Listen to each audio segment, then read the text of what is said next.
Bienvenue sur DMG TV, les histoires mystiques. Si tu es nouveau sur la chaîne, n'oublie pas de t'abonner, de laisser un commentaire, de liker et de partager. Je vais raconter une histoire. Il y a un numéro à l'écran sur le plus 237 655 81 90 17. Envoie ton histoire et on va jouer sur YouTube, Facebook et TikTok. On poste 6 histoires tous les jours sur YouTube. La chaîne c'est DMG TV. Ce qu'on fait c'est pour sensibiliser. Donc s'il vous plaît, toujours laissez un like, commenter, partager. Même si tu n'as rien à dire en commentaire, tu peux quand même dire merci pour l'histoire. Et si tu veux t'adresser à quelqu'un en particulier, tu peux dire peut-être histoire 1. Voilà ce qu'il faut faire. Ou alors poser ta question directement après avoir le H1 que tu vas écrire. Ou alors H2 pour dire histoire 2. Voici. Comme d'habitude, on va commencer avec la première histoire. Salut DMG, salut à toute la grande famille DMG. Vraiment, je remercie DMG pour ton initiative, pour ton concept. En tout cas, ça nous édifie, surtout moi. Ça m'a ouvert beaucoup les yeux, ce concept. Je te remercie et ton merci ne finira jamais. Moi, je suis une jeune ivoirienne, je vis dans un pays de l'Afrique, là, au nord de l'Afrique. Je suis venue me chercher. Je vais vous raconter l'histoire de l'ami de ma grand-mère. Avant ça, je vais vous demander, famille, liker, partager et commenter. Ok, je commence l'histoire. C'est l'histoire de l'ami de ma grand-mère. Vous voyez, les vieilles arrivées à un certain âge, elles ne font plus d'efforts, elles sont tout le temps propres parce qu'elles ont leurs petits-enfants, elles ont leurs enfants qui les entretiennent. Elles s'asseyent à la terrasse de la grande maison du village, ça cause, ça papote. Donc l'amie de ma grand-mère, elle venait à tout moment, mais elle avait un aspect particulier. Tu la vois, on dirait une folle. Elle est sale, le pagne sautait, toujours le même morceau de pagne sale, et elle avait une odeur bizarre. En tout cas, elle n'avait pas de différence entre elle et les folles. La seule différence, peut-être, elle était un peu sensée. Donc, c'est comme ça, moi, je suis curieuse de nature. Je suis très curieuse. Et un jour, je demande à ma grand-mère, je vais donner un nom à cette dernière, l'amie de ma grand-mère. J'ai dit, mais la vieille Jeanne, elle a quel problème? Et puis elle est comme ça, grand-maman. Elle m'a dit, hé ma fille, je vais te raconter son histoire. Le mensonge, c'est pas bien de mentir sur les gens. Elle dit, dans sa jeunesse, elle était amoureuse d'un jeune homme de la même tranche d'âge qu'elle. Et dans le village, le jeune ne la voyait pas comme femme. En tout cas, ma grand-mère, dans sa jeunesse, était très belle. Mais le jeune ne la voyait pas comme femme, lui, il aimait une autre personne, une autre fille. Et c'est comme ça, un jour, elle a eu l'idée d'aller au champ, arriver au champ. Elle s'est imbibée de boue, elle s'est déchiré les vêtements. En tout cas, elle s'est mise dans un état délabreux de quelqu'un qu'on venait d'agresser sexuellement. Elle s'est déchiré les habits, son slip, tout, elle a déchiré. Et puis elle criait, pleurait, elle venait. Son papa lui demande, il y a quoi? Elle a expliqué. Dans le temps, tout se réglait chez les chefs du village. C'est comme ça qu'ils sont allés chez le chef du dit village et ils sont allés régler l'affaire. Ils ont fait une assise. Ils ont appelé, ils ont demandé à maman Jeanne. Je lui ai donné un nom Jeanne. Qu'est-ce qui s'est passé? Elle a relaté qu'elle était au champ. Le soi-disant X est venu. Il est tombé. Si elle ne voulait pas, il a forcé, il a couché avec elle. Pendant ce temps, elle en larmes, elle pleure. Ils ont donné la parole au jeune homme. Il dit, je ne lui ai rien fait. Mais pourquoi tu mens sur moi? Pourquoi tu mens? Le jeune a commencé à pleurer. L'assise là. Les assistants, oh bon. Le chef a dit, on va envoyer le totem, le fétiche, sur lequel on jure dans ce village. Vous allez jurer. Et on va voir la suite. Ils ont envoyé le fétiche. Le jeune, lui, va jurer le premier. Il dit, si lui, il a vraiment violé la fille, faut pas il va durer sur terre. Et puis, faut pas il va avoir d'enfant. Si lui, son kiki est rentré dans le toto de cette dernière, lui il veut plus. Il veut sa punition, faut pas il va avoir d'enfant. Elle aussi a son tour de jurer. Et elle jure en partant dans le même sens que le jeune. Que si elle a menti sur lui aussi, elle va avoir d'enfant. Mais si elle dit la vérité, elle va avoir enfant. Ils ont enlevé l'assise, chacun est parti chez lui. Quelque temps plus tard, le jeune lui s'est marié, il a eu ses enfants. La dame, elle s'est mariée, premier mariage. Elle était là-bas, encore habillée même. Rien, pas d'enfant, le monsieur l'a laissé parce qu'il a besoin d'héritier. Un deuxième mariage, pareil, pas d'enfant. Ils l'ont laissé jusqu'en... C'est comme ça, à un certain âge. Elle n'avait plus personne pour la prendre. Elle a un de ses neveux, l'enfant de sa soeur, qui l'a appelé au village. Donc c'est comme ça, elle est au village. Elle est sale parce qu'il n'y a personne pour l'entretenir. Son neveu, là, lui, sa femme, elle connaît l'histoire. Donc bon, elle dit c'est elle-même qui a provoqué son sort. Donc elle est livrée à elle-même. Donc souvent, c'est chez ma grand-mère, elle venait manger, elle venait tout faire. En tout cas, nous, on ne la supportait pas parce qu'elle avait une odeur bizarre. Donc voilà l'histoire. La moralité de l'histoire, c'est de dire, c'est pas sur tout le monde en moins. Il y a des mensonges là, il ne faut pas jouer avec. Il ne faut pas jouer souvent avec la vie intime de certaines personnes. Regardez, imagine ce monsieur, si c'était à nos temps maintenant, peut-être les gens allaient l'enfermer sans preuve, rien. Mais dans le temps de nos parents, il y avait un fétiche spécialement, vous jurez dessus. Et puis le temps nous dit après ce qu'il en est. Donc ça a été le cas. Donc là, c'est ça ma moralité. Vraiment, DMG, merci pour ton concept, que Dieu ait la main sur toi. Dans ces temps-là, même à ceux qui avaient piraté ton compte là, eux-mêmes là, c'est pas ce quelle idée ils ont eu pour pirater, mais ils vont même pas aller quelque part même. Vraiment, beaucoup de courage, frangin. Merci encore pour ton concept. Ton merci ne finira jamais dans moi, ma bouche. Merci. J'ai encore d'autres histoires que je viendrai raconter, excusez, pardonnez autant pour moi. Je viendrai raconter plus tard. Merci. Merci beaucoup pour l'histoire. Maintenant, on passe à la deuxième histoire. Bonjour. C'est la première fois que je fais un vocal. En fait, je vous fais un vocal dans le but de vous raconter une histoire que moi j'ai vécue personnellement. Donc, j'aimerais vraiment partager avec mes frères et sœurs. Voilà, j'aimerais vraiment sensibiliser les jeunes à vivre une vie de sanctification.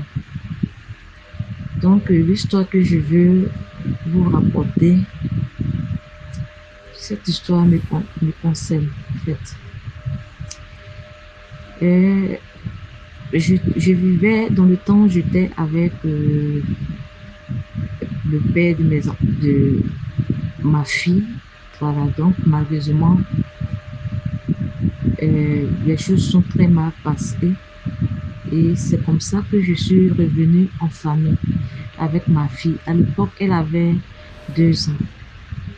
Alors, lorsque je suis arrivée en famille, j'ai constaté que vraiment toutes les chambres étaient prises au fait. Voilà, donc je partageais une chambre avec mon cousin et sa femme. Alors, cette chambre-là, nous l'avons divisée, nous avons mis un rideau, une traverse. Voilà. Le but que chacun ne se voit pas, quoi. Et c'est ainsi que moi j'occupais la moitié de la chambre avec ma fille et je dormais sur un matelas avec ma fille. Et pendant l'autre moitié de la chambre était occupée par mon cousin et sa femme. Alors, je rappelle que je suis chrétienne. Et vraiment, je prie beaucoup. Voilà, je prie beaucoup. Je médite beaucoup. Et aussi, je vis une vie de sanctification.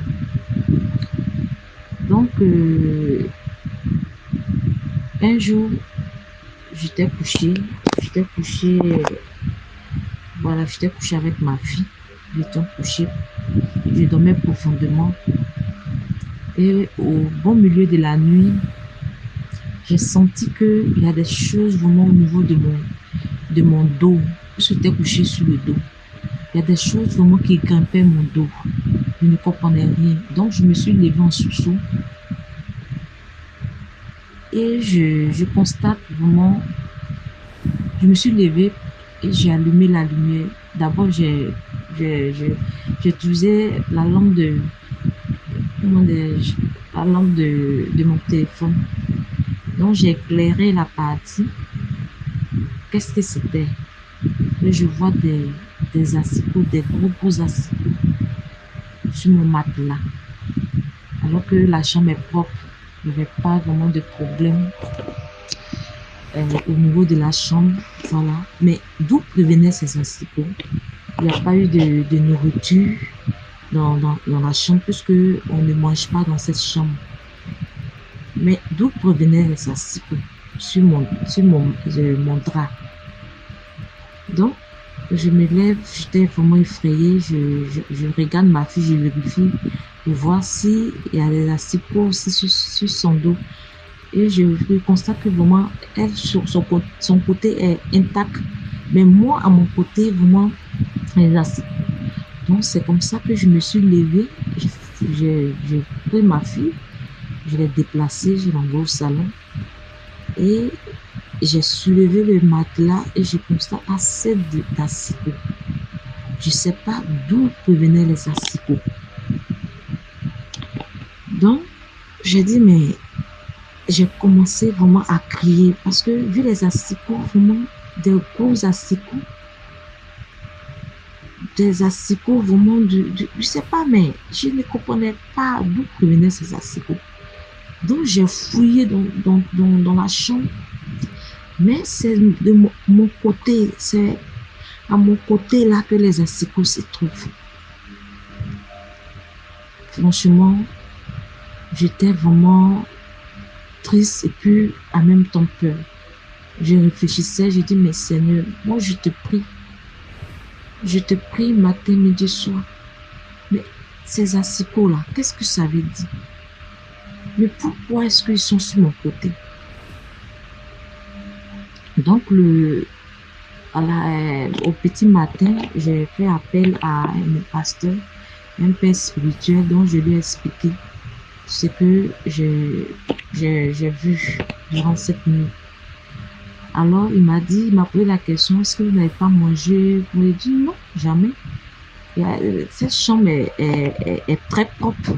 Il n'y a pas vraiment un truc vraiment qu'on a laissé, ça, la nourriture, non. Il dit, ma fille, est-ce que dans ta chambre, tu ne ramènes pas vraiment des hommes pour sexualiser avec ces hommes, bien tu coucherais avec des hommes dans cette chambre? Il dit, non, moi, au contraire, mais je vis une vie de sanctification, que je ne fais pas ça. Il m'a dit, non, que ça, c'est pas clair. Tu sais que les asticots, c'est lorsque il y a la pourriture. Voilà, lorsqu'il y a la pourriture, c'est ce qui amène les asticots. Alors, les asticots ne peuvent pas venir comme ça, alors que cette chambre est intacte, cette chambre est propre.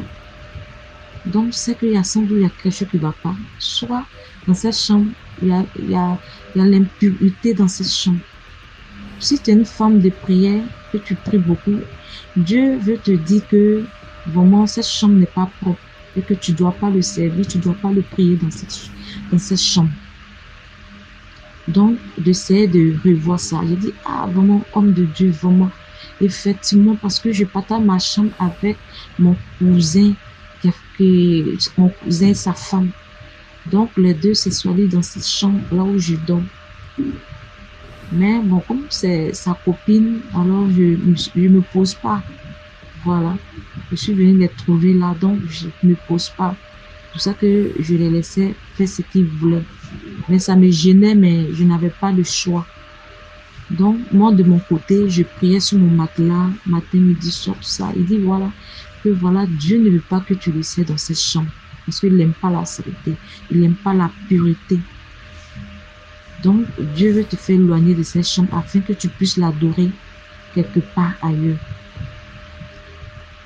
Donc, quand l'homme de Dieu m'a dit ça, franchement, j'étais dépassée. J'étais dépassée. Et j'ai compris réellement, vraiment, pourquoi Dieu demande que nous soyons dans la sanctification, nous vivons une vie de chasteté. Et que la sexualité hors mariage n'est même pas bon. c'est même pas bon. C'est la, comment dirais-je, pureté même. Voilà. C'est impur au fait. Donc, et depuis lors, vraiment, je n'ai plus jamais dormi dans cette chambre. Plus jamais. Et je me suis déplacée, aller dormir dans la chambre de ma mère avec ma fille. Donc, voilà mon histoire. Franchement, j'exhorte vraiment mes frères et sœurs de vivre une vie de sanctification et puis aussi de ne jamais envoyer au fait des personnes vraiment chez eux à la maison qui ne sont pas mariés et qui vivent qui couchent alors qu'ils ne sont pas mariés dans leur propre maison. Ça envoie vraiment des blocages. Ça crée des blocages et Dieu n'aime pas ça. Vraiment, merci, c'était mon histoire. Merci beaucoup pour l'histoire. Maintenant, on passe à la troisième histoire. Bonsoir DMJ, bonsoir famille DMJ. J'espère que vous allez bien. Je ne sais pas à quelle heure vous allez écouter mon histoire, que ce soit matin ou dans l'après-midi. Donc, bonjour et bonsoir en même temps. En tout cas, je tenais à remercier déjà DMJ, la chaîne DMJ, parce que vraiment vos messages nous édifient. Et vous nous faites vraiment la grâce de pouvoir connaître certaines choses de ce monde. Donc, merci. Abonnez-vous, likez, et puis partagez. Voilà. Donc, mon histoire, je vais essayer d'un peu de résumer, vu que c'est ma première fois de raconter mon histoire. Voilà. Je vais vous épargner certains détails. Je vais aller droit au but. Déjà, moi étant petite, je ne vivais pas avec mes deux parents. Donc, de jardin jusqu'au CP2, j'étais avec maman. Donc, quand j'étais avec maman, au CE1, ma grande soeur est venue. Elle n'était pas au pays. Elle est venue. Donc, elle est rentrée. Après, je suis allée chez ma tante. Donc, quand je suis allée chez ma tante, j'étais musulmane. Mais avec ma maman, j'étais chrétienne. Donc, quand je suis allée chez ma tante, je suis devenue musulmane. Et après, je suis partie à l'internat. J'étais encore chrétienne. Et au CM2, quand j'ai eu mon CEP, je suis allée chez mon papa maintenant. Et je suis allée chez lui. Il était avec ma nouvelle maman là-bas. Et donc, je suis allée. Quand je suis allée, vu que mon papa, il est musulman. Donc, quand je suis allée, j'ai dit, ok, comme tu es musulman, je vais prier. Donc, j'ai commencé à prier. Donc, de 6e à ma 5e, j'étais musulmane. Donc, en 4e, bon, je me suis assise et puis j'ai dit, bon, je ne sais pas. Je change de religion. Tantôt, je suis chrétienne, tantôt, je suis musulmane. Il faudrait que j'essaye un peu de réfléchir pour voir un peu quelle religion choisir et me concentrer dessus. Et c'est là que je vais voir mon papa et je lui dis, papa, j'ai réfléchi, je veux être chrétienne. Il m'a dit, ok, il n'y a pas de problème. Donc, si tu es chrétienne, il n'y a pas de problème. Donc, tu peux être chrétienne. J'ai dit, ok, merci. Donc, je suis allée au catholique et je suis rentrée dans un groupe qu'on appelle le renouveau charismatique. Pour les catholiques, ils connaissent un peu. Donc, quand je suis rentrée au catholique, au renouveau, ils m'ont appris à prier. Vraiment, ce sont des prières intenses. Là-bas, ce sont des personnes vraiment très, très éveillées. Ils prient vraiment, franchement, ils prient. Donc, ils m'ont appris à prier et tout et tout. Et en ce temps-là, il faudrait que je souligne quelque chose. Tout allait bien. Tout allait bien dans la vie de mon papa. Tout allait pour le mieux. Et quand j'arrive en 3e, mon papa tombe. C'est-à-dire, bon, j'arrive en 3e, ça a commencé à aller mal. C'est-à-dire, côté financier, financièrement, ça a commencé à être bizarre sur mon papa. Mon papa qui vraiment, en fait, il avait l'argent, mais ça commençait à se décliner, être bizarre.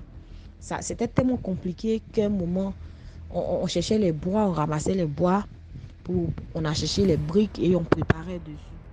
C'était comme ça, on mangeait plus à midi. C'était devenu bizarre, soit on mange une fois par jour, soit c'est matin et soir. Quand Dieu nous fait grâce. Et quand j'ai eu mon BEPC, on est resté dedans j'ai eu mon BEPC.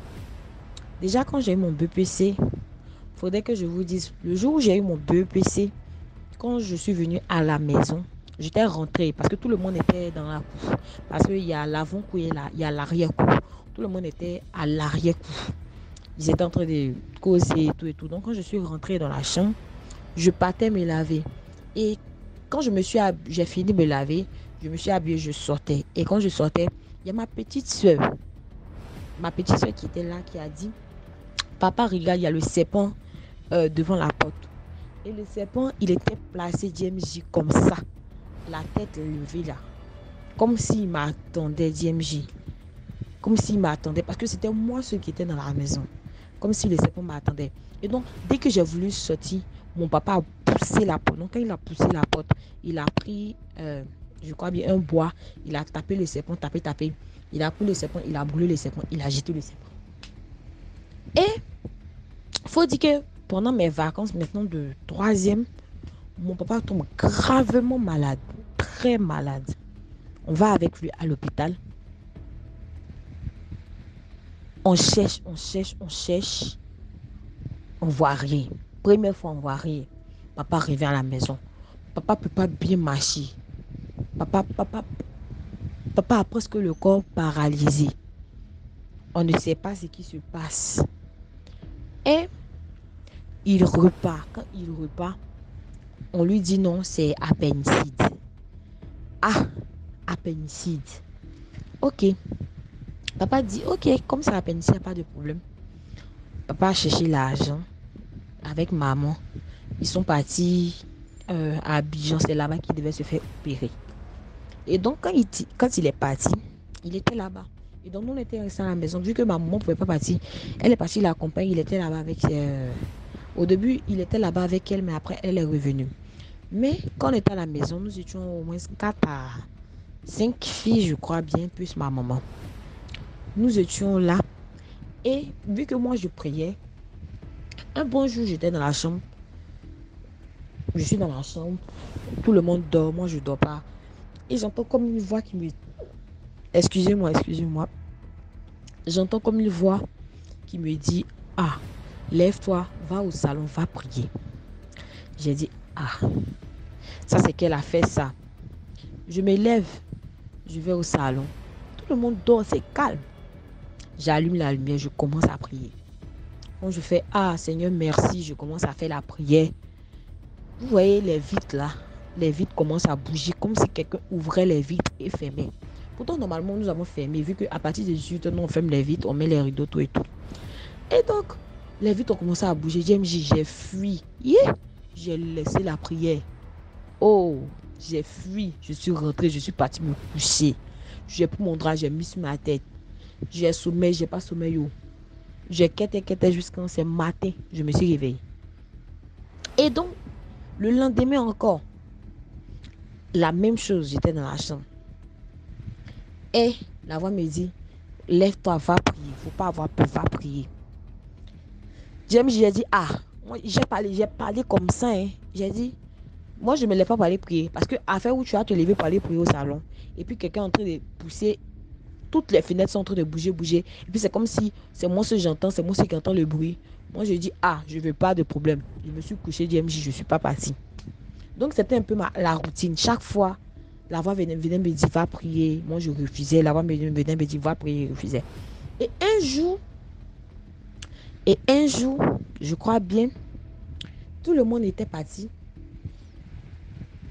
au magasin. C'est-à-dire, ma maman, elle avait un magasin où elle vendait les vêtements, elle faisait la nourriture. Donc, elle est partie. Donc, vu qu'il n'y avait personne, je devais rester pour préparer la nourriture du soir. Donc, je suis restée. J'ai fait le ménage, tout et tout. Et donc, comme il n'y avait plus rien à faire, je suis venue m'asseoir. Pour regarder la télé. Et puis, pendant que je suis assise, je vois quelqu'un passer. Genre une petite fille qui passe. Moi, j'ai cru que non, c'était mon imagination, tout et tout. Mais je vois que la chose s'est reproduite près de 3 à 4 fois. J'ai été à la télé, je suis sortie pour aller m'asseoir dehors. Quand l'heure est arrivée de cuisiner, j'avais des problèmes même pour rentrer, même pour aller préparer. parce que j'avais peur. J'avais peur même. Mais je suis rentrée. Comme j'avais des amis au quartier, j'ai causé avec eux. Ils n'ont qu'à venir s'asseoir. On va s'asseoir pour causer. C'est dans ça que je suis allée préparer. Donc, je suis allée préparer. Pendant ce temps, le vieux, il était toujours à Abidjan. Mais il n'avait pas encore fait l'opération. Donc, nous étions là. C'était un peu la routine. C'était toujours comme ça. Quand j'étais à la maison, c'était comme ça. Et je me rappelle qu'à un certain moment, je m'étais réveillée plus. Je me levais. Au début, j'avais peur. Et au fur et à mesure, la peur a commencé à passer.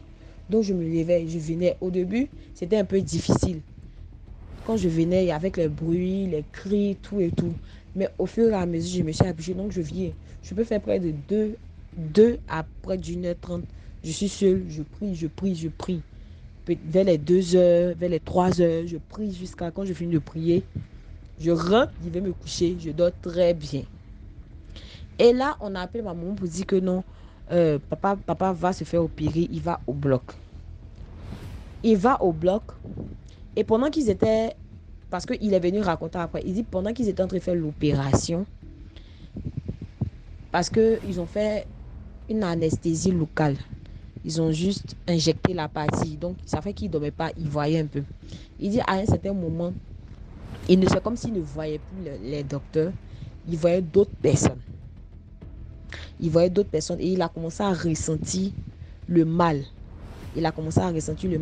Et puis, ce qui était encore bizarre, c'est que pendant que les docteurs étaient en train de l'opérer, ils disaient qu'ils ne voyaient pas la pénicille en fait. Ils ne voyaient pas pourquoi il était là. Donc, c'était un peu comme ça. Mais le vieux est sorti de là. En tout cas, tout allait bien et tout et tout. Donc, quand il est guéri, on a vu qu'il est guéri, mais ça n'allait pas. C'était plutôt un problème spirituel. Donc, je crois bien, ma tante l'a envoyé dans un camp de prière. Voilà. Elle l'a envoyé dans un camp de prière. Et pendant ce temps, nous, on faisait les prières à la maison. Donc, il y avait moi, il y avait l'ami à ma grande soeur.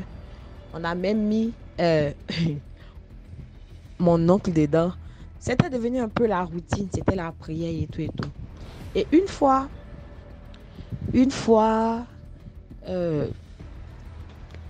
la femme de Dieu qui était à Abidjan, elle appelle où nous étions et elle dit où est la petite, la fille du monsieur. On dit non, elle est là. Et elle dit non, donnez-lui le téléphone. Moi, je prends le téléphone, elle me dit tu pries beaucoup. J'ai dit oui, je prie beaucoup. Elle me dit continue. Parce que jusqu'à présent, c'est toi qui tiens ton papa encore en vie. Parce que si tu ne priais pas là, ton papa, là, il était déjà mort depuis longtemps. Donc, tout dépend de toi. Donc, faut pas dormir. Donc, quand elle m'a dit ça, ça m'a rassurée. Il a dit, au moins, je ne prie pas en vain. Et tout et tout. Donc, j'ai continué la prière. On continuait la prière jusqu'à ce que papa arrive. Donc, quand papa arrivait, la femme de Dieu a appelé. Elle a dit que c'est pas encore fini. Parce qu'il y a une dernière bataille qui devait se passer. Donc, vu que, bon, c'est vrai qu'on priait, mais on ne considérait pas vraiment les choses. Donc, je me rappelle très bien le jour, avant qu'il n'arrive, où il était en route, j'ai fait un songe. Un songe où j'ai vu la photo de mon papa. Vous voyez, dans les funérailles, là, de la manière qu'on fait les photos, et puis on dépose là, j'ai vu la photo de mon papa étant mort. Donc moi j'ai dit j'ai dit non, j'ai pas considéré. Et puis il y avait un autre avec qui on priait, lui il est venu. Il dit je veux te dire quelque chose mais j'ai peur. Il dit non, faut me dire. Il dit non. Bon, j'ai fait un rêve où j'ai vu ton papa, où il y avait une photo qui était cadrée comme ça, qui était encadrée comme les photos de funérailles. Et j'ai remis ma tête, j'ai décrit pour voir si c'était la même photo que j'avais vue en rêve. Il m'a dit oui, que c'est comme ça il était habillé. Effectivement, j'ai dit c'est que vraiment, ça va chauffer. Parce que ça là, moi je ne laisse pas. Lui aussi, il dit il laisse pas. Donc, ce jour quand papa arrivait, je me rappelle qu'il allait bien, il allait très bien. Et donc, quand il est arrivé, Le soir, on a fait sa nourriture. Il a mangé. Quand il a mangé, il dit, il va se coucher. Il est parti se coucher. Et vu que nous, on devait prier, c'était à partir de minuit qu'on devait prier. Mais ce jour, au lieu de prier à minuit, on a commencé à 23h. Parce que les gens sont vite partis dormir. Bizarrement, les gens sont très vite allés dormir ce jour. Et donc, quand nous sommes arrivés au salon, nous étions deux. On a fait une petite prière, vraiment une prière qui n'était pas vraiment longue. Et pendant que nous étions assis en train de méditer, je suis assise et c'est comme j'entends une cloche. C'est-à-dire de la manière qu'on sonne les cloches là, de la manière qu'on sonne, j'entends ça dans mes oreilles. Et puis je demande au frère qui était en face de moi, je demande, tu n'entends pas ce que j'entends? Il dit que non, je n'entends pas. Il dit, il a commencé à rire. Il a dit que, attends, peut-être que c'est mon imagination. Donc, je me suis assise. On a continué. J'entends la même chose une deuxième fois. J'ai dit, je lui ai redemandé. Il dit qu'il n'entend pas. J'ai dit, on continue encore. Troisième fois, j'ai dit, la fête devient sérieuse. Je me suis levée. J'ai dit, levons, nous commençons à prier. Nous avons prié, commencé à prier. Et à un certain moment, pendant que nous sommes en train de prier, c'est comme si je tombe en... Je ne sais pas comment je vais dire, je tombe en transe. On appelle ça comment, je ne sais pas. Je suis couchée là. Et pendant que je suis couchée, je me vois quelque part d'autre. C'est-à-dire, je me suis vue dans une forêt. Et il y avait, genre, je ne sais pas si c'est Apatam, genre les cases du village là. Il y avait ça. Et il y avait... J'ai marché, j'ai suivi la piste. Et quand j'ai suivi la piste, j'ai vu un monsieur qui avait attaché un pagne rouge. Qui était assis. En tout cas, c'était dans la maison, on peut dire dans la maison, je ne sais pas si c'est un féticheur, si c'est un sorcier, je ne sais pas. C'était une maison assez bizarre. L'odeur, il y avait vraiment, ça sentait vraiment, c'était pas, je ne sais pas comment je vais vous dire ça, mais en tout cas, c'était invivable. Et donc, quand je suis rentrée, j'ai vu la photo de mon père dans sa main. Et c'est la même photo que j'avais, où j'avais fait le songe, que j'avais vu la photo et tout. C'est la même photo qui était dans lui, sa main. Et je lui dis, donne la photo de mon papa. Il dit, je donne pas. Que lui, il a été payé, c'est pour cette mission-là. Que lui, il doit finir sa mission d'abord. Il dit que tu veux finir quelle mission? Faut donner photo là. Il dit que s'il n'a pas eu mon papa, il va voir ma petite, il va prendre ma petite soeur.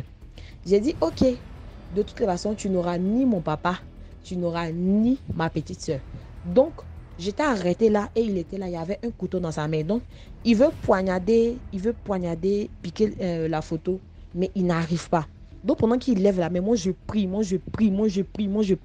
Il n'arrive pas. Moi je prie. Et puis, pendant que je priais, c'est comme si, je ne sais pas comment j'ai expliqué, il y a eu un vent qui l'a projeté. Et quand le vent l'a projeté, pendant que ça l'a projeté, il a dit que c'était pas fini, qu'il n'allait pas laisser ma petite soeur. Moi, j'étais même encore en seconde, j'étais quelque chose de troisième. Je venais d'avoir à peine mon BEPC. Donc, c'était un peu bizarre pour moi, en fait. Donc, il dit, va voir ma petite soeur. J'ai dit non, que c'est impossible. Et puis, c'est comme j'ai pris la photo.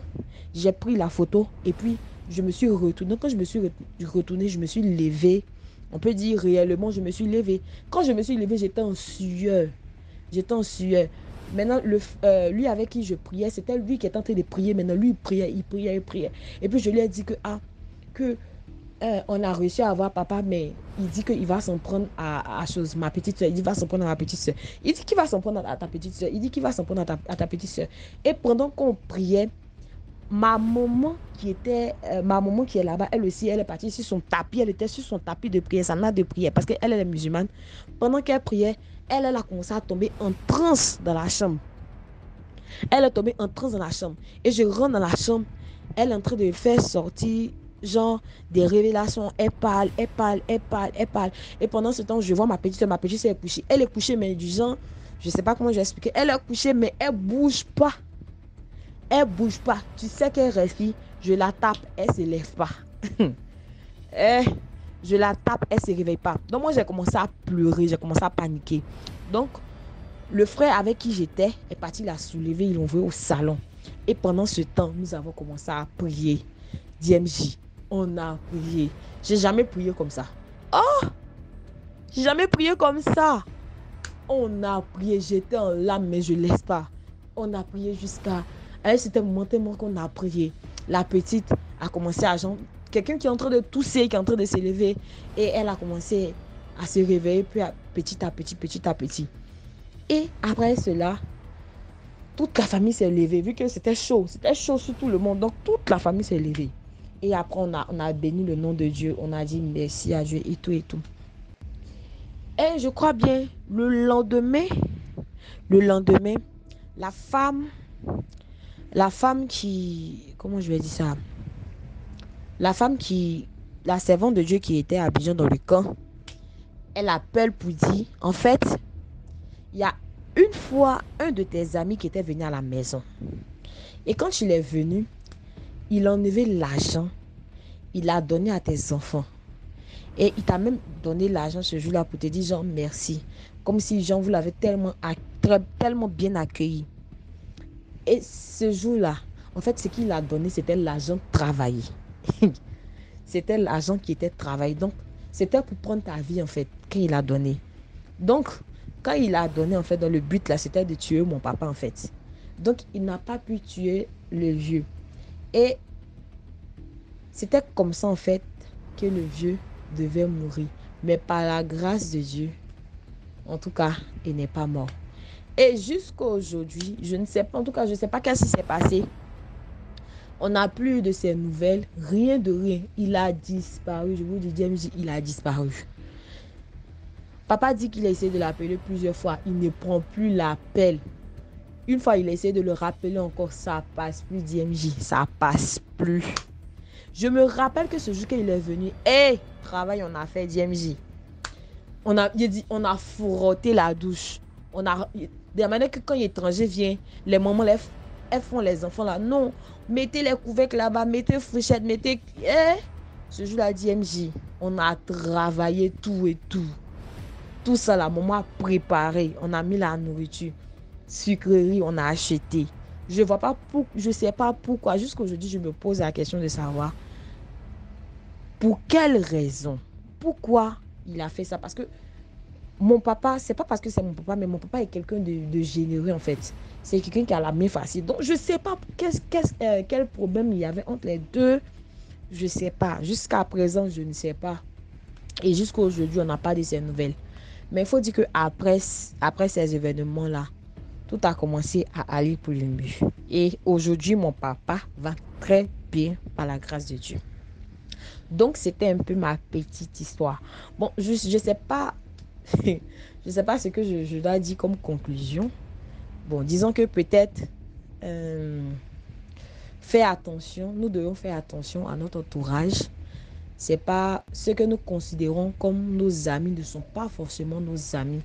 Peut-être qu'ils ont d'autres idées derrière la tête. Et peu importe nos religions, soyons vraiment dedans. Tu es animiste, fais le bien. Tu es chrétien, fais le bien. Parce qu'on ne sait pas où le mal peut venir. Moi, je dis toujours, moi je crois, moi j'ai ma religion, mais je ne doute pas des religions des autres. Donc, c'était un peu mon histoire. En tout cas, j'ai assez d'histoires. Je viendrai sûrement vous raconter une de mes histoires encore. Donc, merci DMJ. Merci beaucoup pour l'histoire. Maintenant, on passe à la 4e histoire. Bonsoir DMG, bonsoir à toute la communauté DMG. C'est encore un plaisir pour moi de vous conter une histoire. Une histoire que je n'ai pas vécue moi-même, c'est vrai. Mais je connais la personne concernée. Et cette personne ne m'a pas en fait permise de conter son histoire ici. Mais comme c'est une histoire qui m'a marquée, je pense que j'étais en classe de première quand j'ai connu le monsieur en question. C'est un monsieur qui est allé faire ses études au Maroc. Il a passé tout son temps au Maroc, il a fait ses études, il est rentré diplômé et tout ça. Malheureusement pour lui, sa défunte maman, s'occupait de ses dossiers, tout, elle déposait les dossiers ici et là. Et sa maman avait une sœur très bien placée dans le pays, mon autre pays d'origine, voilà. Donc, le monsieur en question était attaché à cette dame-là. Donc, cette dame qui est sa tante, il était vraiment attaché à elle. Mais sauf que la mère n'approuvait pas. Elle disait souvent à son fils que de toute façon, tu colles ma soeur, là, moi je n'aime pas. Ma soeur, elle a un peu une mauvaise renommée dans la famille et tout, mais l'enfant n'écoutait pas sa mère en tout cas. Pour lui, sa tante, c'était sa tante, la soeur de sa mère. Aucune idée négative en fait. Donc, c'est comme ça que la mère a déposé les dossiers. Elle a attendu qu'on appelle son fils quelque part, rien. C'était comme une peine perdue en fait. Après, elle s'est dit non, on va se pencher du côté des Noirs en fait pour savoir ce qui ne va pas. Une fois, elle a amené son enfant chez... nous, on les appelle les Nganga. Chez un charlatan. Elle a amené l'enfant chez le charlatan. Le charlatan a dit à la maman que votre fils a beaucoup de choses qui le bloquent et tout ça. Donc, il faut faire vomir l'enfant là. Je ne sais pas ce que le charlatan avait donné au monsieur, parce que c'est un monsieur en fait. Il lui a donné donc, quand le gars a commencé à vomir des choses bizarres, jusqu'à ce qu'il a vomi un cadenas et une pièce de 50, mais une pièce de 50 francs, toute neuve. Il avait vomi ça. Après, le Nganga avait dit à sa mère que c'est pas encore fini. C'est pas encore fini parce qu'il doit continuer à venir pour qu'on puisse le faire vomir parce qu'il doit vomir la clé. Il a déjà vomi le cadenas, il a vomi la pièce d'argent. Il faut qu'il puisse vomir la clé pour ouvrir le cadenas. Et là, c'est comme si on va ouvrir sa vie en fait. En ouvrant le cadenas, on va débloquer tout ce qui bloque l'enfant. Mais malheureusement, il n'a jamais vomi la clé jusqu'à ce que sa mère est partie. Je vous assure qu'il a commencé, quelqu'un de diplômé, hein. Il a commencé à faire clando, taxi, tout ça là, pour nourrir sa famille. Il est en train de vieillir là, il n'a pas connu la joie d'un bel emploi et tout ça là. Donc c'était un peu ça ma petite histoire, comme pour dire aux gens que arrêtez un peu de vous attacher aux parents qui ont l'argent et tout ça là. Contentez-vous du peu que vous gagnez. Pas ma tante est ceci, ma tante est cela. Dans chaque famille, il y a une personne qui a l'argent. Mais évitons de nous attacher aux mauvaises personnes. Déjà qu'on ne connaît même pas le fond des gens. Je vous remercie. Merci beaucoup pour l'histoire. Maintenant, on passe à la 5e histoire. Ok. Bonjour, ou disons bon après-midi à tous les frères et sœurs qui sont sur DMG TV et pour les histoires mystiques. C'est ici que ça se passe. Partager, publier, et enfin aussi d'alarmer certaines personnes qui pourraient même être dans ces circonstances. Bon, je viens cet après-midi vous raconter une autre histoire qui m'a été racontée par l'ami de ma femme, je pense. Oui, l'ami de ma femme. C'est une histoire qui n'a rien à voir avec la mienne, qui est saisonnière, disons, que je fais par saison, par épisode. Cette histoire, c'est une histoire bien courte. Voilà, et que j'ai intitulé Faites attention. Faites attention aux personnes qui s'approchent de vous le jour du mariage. Bon, il s'agissait de deux couples bien jeunes en tout cas. monsieur et madame, ils s'étaient bien joués aux environs de 26, 27 ans. La femme, elle avait, je crois, 27 ans et le monsieur, il avait 30 ans. 30 ans de par là. Ils se sont mariés avec une bonne situation sociale, hein, bien sûr. Monsieur travaille, madame travaille. Et ils se sont mariés dans le but de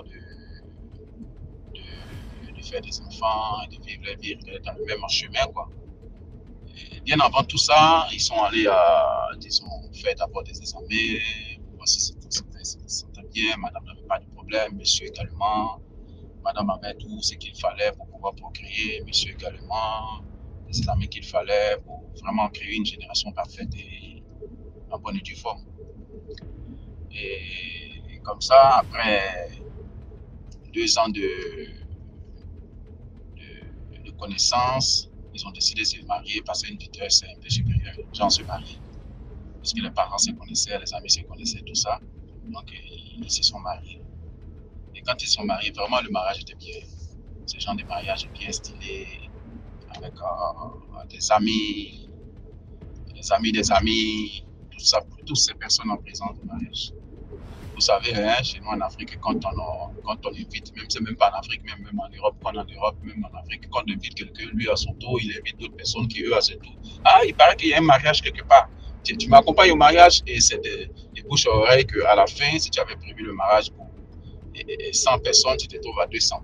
Parce qu'on dit toujours, il faut toujours multiplier ou bien doubler et disons, les préparatifs. Donc, c'est comme ça que le mariage s'est bien passé. Ils ont eu d'abord la cérémonie, ils ont fini d'échanger les vœux, et puis ensuite, ils sont allés maintenant pour la réception, tout ça, la cérémonie, tout ça. Et dans une salle où c'était vraiment bien, ils ont coupé le gâteau, ils ont dansé, ils ont chanté. Vous savez qu'après, monsieur et madame, les heureux mariés, ils se mettent là, arrêtés, et ensuite les gens passent pour leur remettre des cadeaux, on les chante, d'abord ils sont assis quand tout le déroulement se passe. Ensuite, ils se tiennent debout. Bon, pour certaines personnes, je ne sais pas si pour tout le monde c'est comme ça, mais pour ce couple-là, c'est ce qu'ils avaient programmé, c'est ce qu'ils avaient. Donc, ils se sont mis là debout, devant les sièges, et les gens venaient avec les présents, les gens les saluaient, les gens les serraient dans les bras. Vraiment avec félicitations, salut madame, les amis de madame, les amis des amis de madame, les amis des messieurs, les amis des amis des messieurs, les parents, bon, tout ce monde, quoi, comme toujours. Et à la fin, tout est fini. Ils sont rentrés chez soi. Ils ont retrouvé, chacun a retrouvé son domicile. La fête est terminée là. Bon, le jeune couple, bien jeune, rigoureux, passe 2 ans. Disons, d'abord, ils sont connus, ça fait 2 ans. Et ensuite, ils font première année, deuxième année, troisième année ensemble. Bon, disons, des convivences, quoi. Pas d'enfants. Madame tombe enceinte. Ils vont faire les examens. Tout va bien. Qu'est-ce qui se passe? Madame fait ses examens, tout va bien. Vous savez, certains disent non, il y a un problème de myo, certains se sont dit là, mais rien de tout ça. La demoiselle, c'est tout. La jeune dame se trouvait en bonne santé. Monsieur, pareillement. Mais qu'est-ce qui ne va pas? Est-ce parce qu'on ne fait pas bien ce qu'il faut faire ou bien, bon, essayer de prendre des tisanes traditionnelles? Zéro. Jusqu'à la 4e année. 4e année, pas d'enfant. Bon, vous savez, hein, les gens vont commencer à parler. Déjà dans la famille de monsieur, mais la mère, écoute, mon fils, vraiment, moi j'aimerais avoir des petits-fils, hein, ta femme là, qu'est-ce qui se passe? Je suis sûr que tu t'es bien renseigné, voilà. Non, madame, chez eux, ils sont très fécondes et tout ça. Donc, madame, vraiment, maman, excuse-moi, franchement, ma femme, je l'aime. Et lui, il aimait vraiment sa femme et la femme, il aimait vraiment aussi. Mais le seul problème, on ne comprenait pas pourquoi est-ce qu'il n'arrivait pas à procréer pendant que tout allait bien. La partie un peu bizarre dans cette histoire-là, c'est que les gens se sont commencés à se mêler, c'est-à-dire les amis, les proches ont commencé à se mêler. À part, il avait un seul ami, intime, qui lui disait, écoute, va à l'église, va prier, va faire tel. Bon, le gars, il partait à l'église, il n'était pas aussi fervent que ça. Il se disait, non, Dieu va faire, c'est tout ça, c'est la volonté de Dieu. Quand le Seigneur va décider, ça va aller. Mais plus le temps passait, plus il devenait impatient. Et l'histoire du Seigneur va décider là. Franchement, ça a commencé à peser un peu. C'est ainsi que les jeunes demoiselles ont commencé à tourner autour de lui. Ouais, moi je suis là, je vais te donner les enfants que tu veux. C'est eux-mêmes à qui, c'est pour qui il avait beaucoup d'amitié, on commençait à en parler. Okay, non, moi je vais te donner beaucoup d'enfants, écoute, chez nous on est très féconde, celle-là c'est plus. Bon, les gens ont commencé à parler. Et lui, bon, vraiment c'était un jeune vraiment très solide. Et vous savez, quand les tensions commencent à monter, madame commence à se poser des questions. Mais généralement, on pense que c'est les femmes seulement qui ont le problème. Par contre, ça peut être aussi l'homme. Mais le seul problème qui est là, c'est que les deux sont dans l'hôpital et la médecine déclare qu'ils sont tous aptes à procréer. Alors quel est le problème? Monsieur se met en colère un jour, les tensions commencent à monter, il commence à crier sur madame. Pour un oui, pour un non, les disputes ont commencé à partir, le foyer a commencé à être déchiré. Et là, le lézard doit entrer. À telle enseigne que madame, un jour, elle s'énerve, elle prend ses bagages, elle va en famille. Un mois passe, monsieur se sent triste un jour au salon, parce que je vois qu'il rentrait, madame était déjà là, elle était déjà revenue au boulot, bon, les samedis passaient ensemble, mais là, ça faisait un mois qu'il ne voyait pas sa femme, c'est pas par téléphone, les parents lui disaient, mais va la voir, bon, lui, son orgueil d'homme, non, écoute, les amis, non, sortons, sortons, il a commencé à effectuer des sorties, mais il voit que c'est pas ce qu'il veut.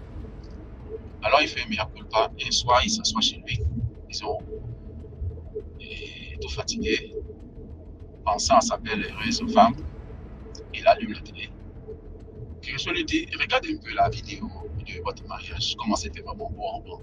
Allez, il remet pour commémorer un peu, disons, et ce beau moment-là, il remet la vidéo, et il fait défiler les images, il voit la fête, les amis. Ah, mais tiens, celui-là, il y a longtemps, il était au mariage. Mon Dieu! Il voit des personnes comme, ah, mais cette personne, je ne la connais pas. Des personnes qu'il ne connaît pas. Bon, sûrement, il doit être invité par quelqu'un. Ah, tiens, mais voilà, le tonton, ah, tout seul, là, il essaie de parler. Il aurait vraiment bien aimé que sa femme soit à côté de lui pour qu'ensemble, ils puissent essayer de regarder.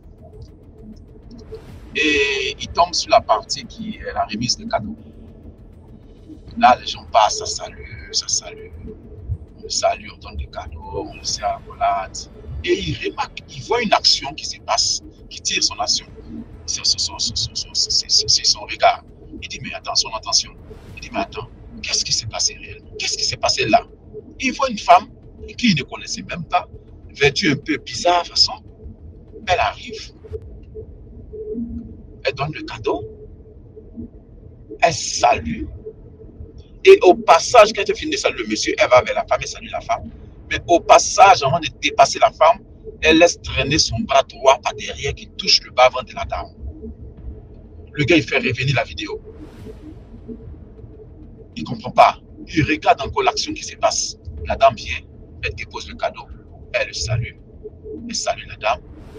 À peine elle relâche la main de la dame, parce que la dame, elle est occupée à voir c'est la personne qui vient ensuite après elle. Le moment où sa main va lâcher celle de la dame, là, la main reste par derrière et quand elle dépasse la dame, elle touche le bas, elle fleure au fait, elle touche le bas de la dame et ensuite, pour quelques secondes et puis ensuite elle passe. Le jeune homme regarde et dit, mais non, mais qui est cette femme-là? Je ne la connais pas. Elle a laissé un cadeau. Bon, ça faisait quand même bien longtemps. Le cadeau était déjà déballé. Ok. Du coup, le monsieur, dans sa grande surprise, qu'est-ce qu'il fait? Il arrête l'image. Il appelle sa femme, qui bien sûr fera la tête. Et le lendemain, il se dépêche, il va la voir. Il s'excuse et il lui dit comme ça, tiens, j'ai une vidéo à te montrer. Chérie, vraiment, il faut que tu viennes à la maison pour que tu voies quelque chose de tes yeux. Quelle vidéo? Non, le jour de notre mariage, quelque chose qui s'est passé, il faut que tu viennes. La dame se dépêche, elle vient à la maison. Chez elle, monsieur.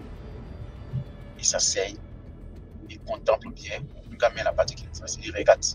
Et elle observe, elle voit la scène. Toute retournée si elle ne comprenait même pas ce que j'ai passé de me dire. Mais qui est cet homme-là? Je ne la connais pas. Ce n'est ni l'invité du monsieur, ni l'invité de madame, mais elle est venue de par qui? Comment faire pour la retracer?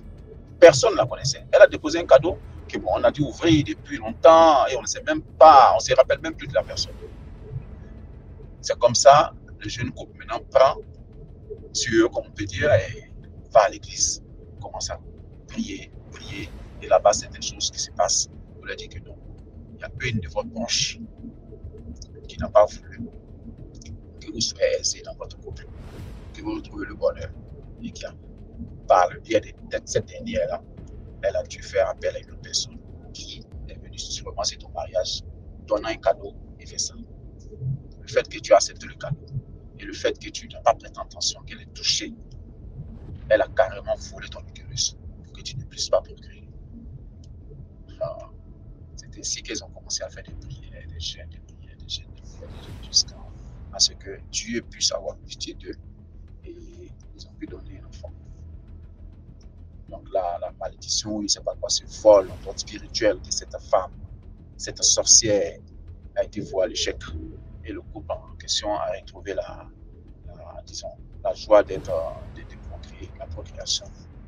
Et aussi fait partie de l'évolution du monde. Donc, la moralité de cette histoire, c'est quoi? De faire très attention. Surtout partout, pas seulement dans les jeux de mariage, parce qu'on ne sait pas qui vient en fait. La première dans ton mariage, mais tu sais même, il y a certaines personnes que tu ne connais même pas qui sont invitées à ton mariage. Et quand les gens vont venir te faire des accolades, il faut toujours prier. Quand tu salues les gens, prie toujours dans ton cœur parce que tu ne sais pas qui est qui. Que ce soit le mariage, en tout cas, toute cérémonie, toute fête, tout lieu de réjouissance, où plusieurs personnes s'attroupent. Il y a plusieurs esprits qui sont là. Et il y a des gens même qui ne sont même pas de ce monde qui sont présents. Donc, c'est pour dire à tout un chacun. Moi, quand ils m'ont dit ça, je dis, à mon mariage, mon frère, on a été très prudents. Hein. Je dis à ma femme, prie toujours. On priait, les gens venaient. Et c'était exactement, les gens saluaient. Donc, on priait à chaque fois. C'est pour dire à toute l'assemblée que les frères et sœurs, franchement, de prier, de donner vraiment sa vie à Dieu. Pour qu'il puisse nous sauver. Parce que c'est ce qu'il fait toujours quand nous crions à lui. On ne voit pas, on ne sait pas. Il y a plusieurs choses qui se passent dans l'obscurité, dans le mystique, qu'on ne se rend pas compte. Tu ne sauras même pas. Pour quelque chose que tu n'as même pas provoqué, les gens en veulent à ta vie. Vraiment, c'est un peu cette histoire-là. Attention, dans certains différents lieux. Merci. Merci beaucoup pour l'histoire. Maintenant, on passe à la 6e histoire. Bonjour DMG, j'espère que tu vas bien. C'est encore moi. Alors, je viens te raconter une nouvelle histoire, une toute petite, mais vraiment toute petite histoire que j'ai vécue encore dans mon village, mon fameux village. Donc, comme je l'ai dit, je suis Betty et mon village, il est vers Saint-Ménima là-bas. Voilà. Et j'étais encore partie, après avoir récupéré les bulletins de fin d'année, on était encore parti au village pour les grandes vacances. Voilà. Du coup, en allant sur la route du village, comme ça, au milieu de la route, on a vu un pangolin. Et dans nos croyances et coutumes Betty, enfin, en tout cas de notre côté, quand tu vois un pangolin, c'est signe que quelqu'un va mourir. Donc voilà. Du coup, on a vu le pangolin. On s'est dit, quelqu'un va mourir. Mais nous, on se disait ça, mais bon, on n'y croyait pas trop, tu vois un peu. Le pangolin était au milieu de la route là. Bon, mes frères, voilà, ils ont pris le pangolin, bref. On est rentré avec au village. On est arrivé au village, tout s'est bien passé, on avait déjà oublié cette histoire. Les vacances se passaient bien. La 3e semaine de vacances, parce que comme je t'ai dit, nous on y va souvent pour 1 mois, 2 mois. Et là, on devait encore faire 2 mois, donc on était allé mi-juin jusqu'à mi-août. Non, on va dire 1 mois et demi. Il y a une de nos grand-mères du village, comme je t'avais dit dans un autre voice. Dans mon village, on est presque tous parentés. Donc, il y a une de nos grand-mères du village qui tombe malade. Elle tombe malade et tout. On va l'appeler Ma Cécile. Ma Cécile tombe malade. On se dit que non, ça va aller, c'est une petite maladie. Mais bon, plus les jours passent, plus elle est clouée au lit, plus son état s'empire. Et il y a une deuxième oh là là, le français élastique est... Bref, il y a une deuxième coutume qui veut que dans mon village, dans une superstition, voilà, c'est superstition, qui dit que dans mon village, quand quelqu'un meurt, vous n'avez pas le droit d'aller au champ jusqu'à son enterrement. Et vous savez qu'au village, il n'y a pas la morgue. Et la morgue, à ce moment-là, était loin et la route n'était pas arrangée. Donc, la route était compliquée. Donc, c'est-à-dire que quand quelqu'un meurt, le corps peut rester maximum 2 jours et on enterre. Et pendant les 2 jours qui vont suivre, personne ne va au champ, personne ne quitte le village en fait. Parce qu'on dit que on peut voir l'âme. La personne en fait, avant de mourir, va chercher à prendre quelqu'un. Et si tu es au champ et si tu n'es pas dans le village, il peut te prendre. Ne me demandez pas pourquoi. Je pense que le village était protégé, mais que le champ et tout, bref, voilà. Elle était vraiment gravement malade. Et nous, bon, voilà. Et nous, on a donc décidé que nous, on partait au champ. Parce que comme je vous ai dit, dans les villages, Betty, tout se trouve au champ en fait. Notre supermarché, c'est le champ.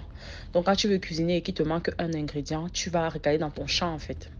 Et le jour-là, on devait cuisiner le sanga. Pour ceux qui connaissent, c'est les feuilles de manioc avec le maïs et avec le jus de noix de palme.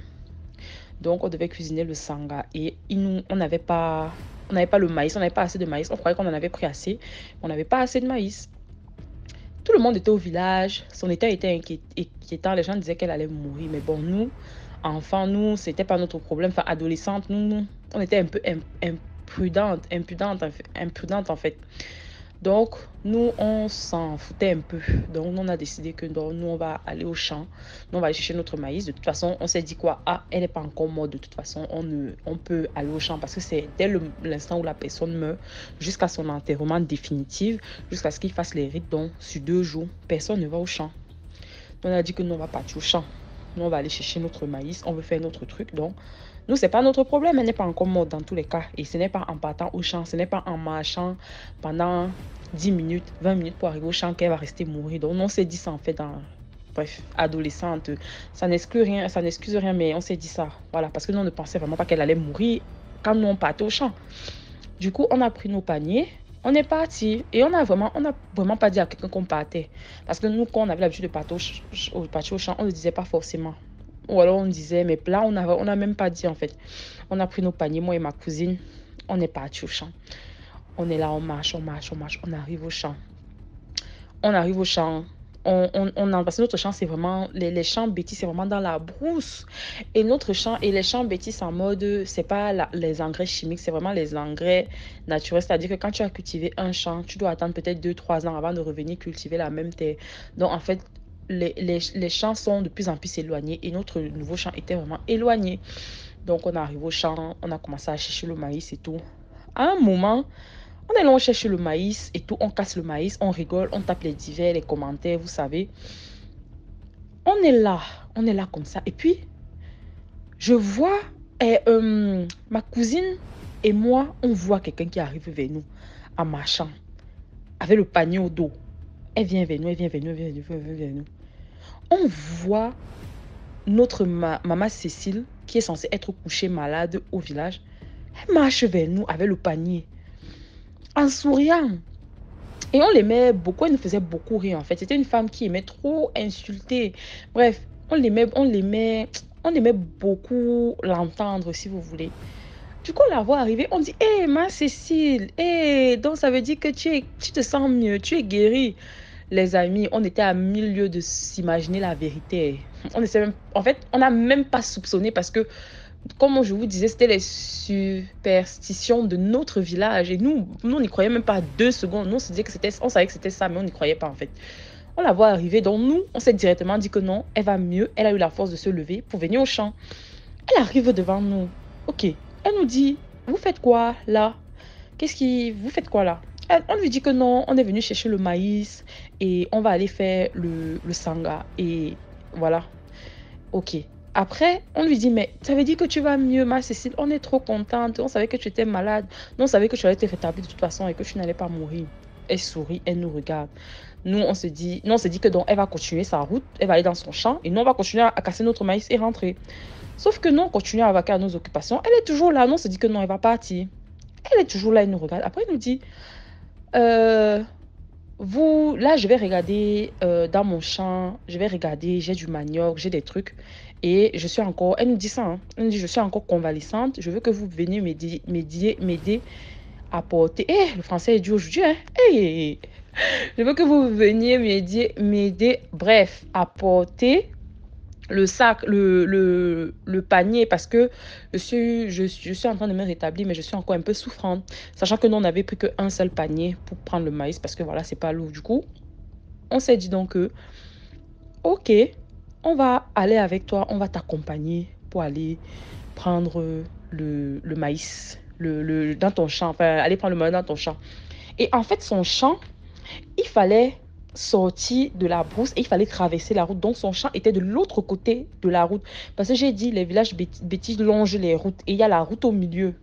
Donc son champ, il fallait traverser de l'autre côté de la route. Et nous, on était prêts à la suivre. On s'est dit, bah, on va l'aider. On ne va pas on ne va pas, on va faire comment? On va l'aider, bref, non, non, bref. Du coup, elle marche devant. On nous dit, suivez-moi, suivez-moi, suivez-moi. On est là, on commence à longer, longer, longer, longer, longer. C'est comme ça qu'on sort, on sort de la route. Et on lui dit, mais ma Cécile, au pire, laisse, nous, on va aller chercher le manioc dans ton champ et on te ramène le manioc. Parce qu'on connaissait son champ et elle nous payait souvent pour l'aider à semer le manioc, en fait, avec ses enfants. Donc, on faisait des petits jobs. Et on lui dit, ben, on connaît ton champ, c'est nous qui avons semé ce manioc, donc on va aller chercher et on te ramène le manioc. Non, vous devez venir avec moi. Non, mais je vais être là, je veux voir l'étendue du champ. Il faut que vous m'accompagniez, venez avec moi. On traverse juste la route. Au pire, ce qu'on va faire, c'est qu'on va juste traverser la route. Et après, moi, je vais revenir, je vais vous attendre. Ou alors, je vais m'asseoir et je vais vous regarder faire. On se dit, d'accord. On n'a pas trouvé ça bizarre. On se dit, d'accord. Au moment où on est en train de longer la route, il y a un de mes petits frères du village qui vient en courant vers nous. Ils ont couru. Un petit frère et un de nos oncles du village qui vient en courant, en courant, en courant. Il voit comment on était déjà en train de traverser la route pour aller dans son champ. On la suivait. Vous allez où? Vous allez où? Vous faites quoi ici? Qu'est-ce que vous faites ici? On lui dit... Et nous, on se retourne complètement. Et elle était derrière nous à ce moment-là. On se retourne complètement. Du coup, on ne la voyait plus. Enfin, on n'a pas fait attention. On se disait qu'elle était derrière nous. Donc, on se retourne vers notre oncle. On dit à notre oncle que nous, on va dans le champ de Mère Cécile. Elle veut qu'on aille lui chercher du manioc. Quelle Mère Cécile? Quelle Mère Cécile? Vous êtes avec quelle Mère Cécile? Vous savez très bien que quand quelqu'un vient de mourir, vous ne devez pas partir au champ. Mais qu'est-ce que vous faites ici? Il commence à nous gronder. On dit que mais qui est? On ne comprend pas. On dit que mais tonton, pas qui est mort. À peu pas Zach ou qui est mort. Mère Cécile est morte. Elle est morte.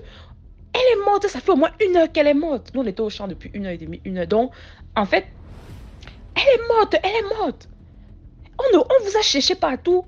Et c'est là que l'une autre, parce qu'en fait, au village, comme vous avez dit, il y a le village, pendant les vacances, il y a beaucoup de petits-enfants.